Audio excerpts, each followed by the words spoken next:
Donald Trump এখনও Saudi আরবে পৌঁছাননি। তার সফরের দিনক্ষণ ঠিক হলেও সুনির্দিষ্ট এজেন্ডা প্রকাশ পায়নি। তবে মধ্যপ্রাচ্যের বাতাসে একটা অস্থিরতা ছড়িয়ে পড়েছে। পেট্রোডলার আর নিরাপত্তার লেনদেনের বাইরে এই সফর যেন একটা নতুন প্রশ্ন তৈরি করেছে।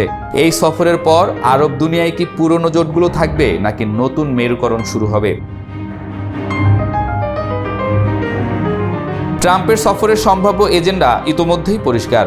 সৌদি চায় পরমাণু প্রযুক্তিতে প্রবেশাধিকার, যুক্তরাষ্ট্র চায় তেল বাজারে নিয়ন্ত্রণ বজায় রাখতে। আর এই সমীকরণে সামনে আসছে অর্থনীতি, নিরাপত্তা এবং আঞ্চলিক রাজনীতি।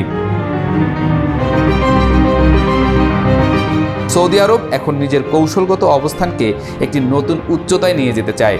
শুধু যুক্তরাষ্ট্র নয়, তাদের নজর রাশিয়া, চীন এমনকি ভারত পর্যন্ত প্রসারিত হয়েছে। রিয়াদ চায় একাধারে পশ্চিমা বিনিয়োগ এবং পূর্বাঞ্চলের রাজনৈতিক সহায়তা। এ এক ধরনের কৌশলগত দ্বৈতবাহু নীতি। ট্রাম্পের সফর সেই পরিকল্পনায় যুক্তরাষ্ট্রকে পুনরস্থাপন করতে পারে যদি তিনি সৌদির দাবি মেনে এগিয়ে যান। ট্রাম্পের সৌদি সফরের বাস্তবতা আরও জটিল। এটি হতে পারে একটি সিগন্যালিং সফর, বিশ্বকে জানানো যে আমেরিকা এখনও মধ্যপ্রাচ্যে রয়েছে এবং প্রস্তুত নিজের জায়গা পুনর্দখল করতে। সংযুক্ত আরব আমিরাত ট্রাম্পের সফরকে সৌদি আমিরাত ও যুক্তরাষ্ট্রের মধ্যে একটি ঘনিষ্ঠ ত্রিপাক্ষিক জোট গঠনের সম্ভাবনা হিসেবে দেখছে। অর্থনৈতিক বিনিয়োগ এবং প্রযুক্তি স্থানান্তরের প্রতিশ্রুতি থাকলে আমিরাত হতে পারে এই জোটের সক্রিয় অংশ।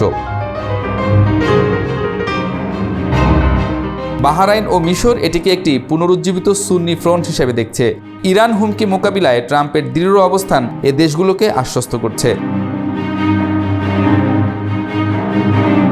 ট্রাম্পের সফর নিয়ে সবচেয়ে মিশ্র প্রতিক্রিয়া ইসরায়েলে।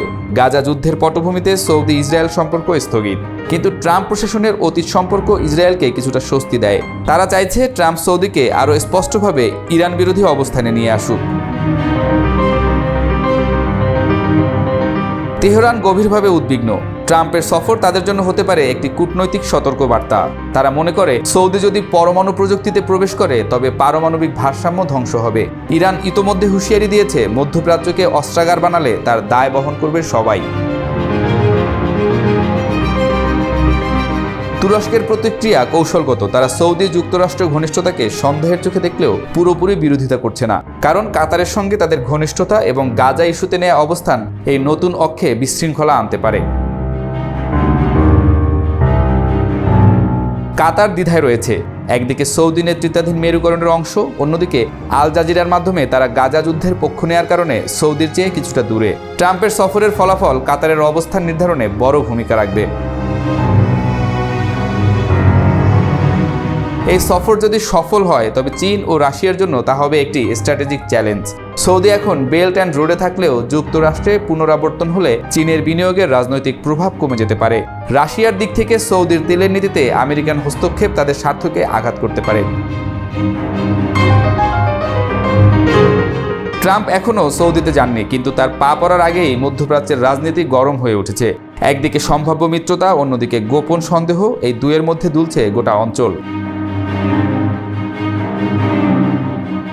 এই সফরের ফলাফল শুধু দুই দেশের সম্পর্ক নয়, নির্ধারণ করতে পারে একটি বিস্তৃত কৌশলগত বাস্তবতা।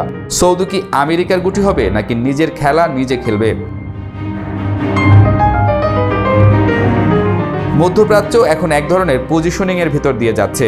ট্রাম্প শুধু একজন রাজনীতিক নন, তিনি এক ধরনের মার্কার। তার সৌদি সফর হয়তো কোনো কিছু চূড়ান্ত করবে না, কিন্তু অনেক কিছু শুরু করে দিতে পারে।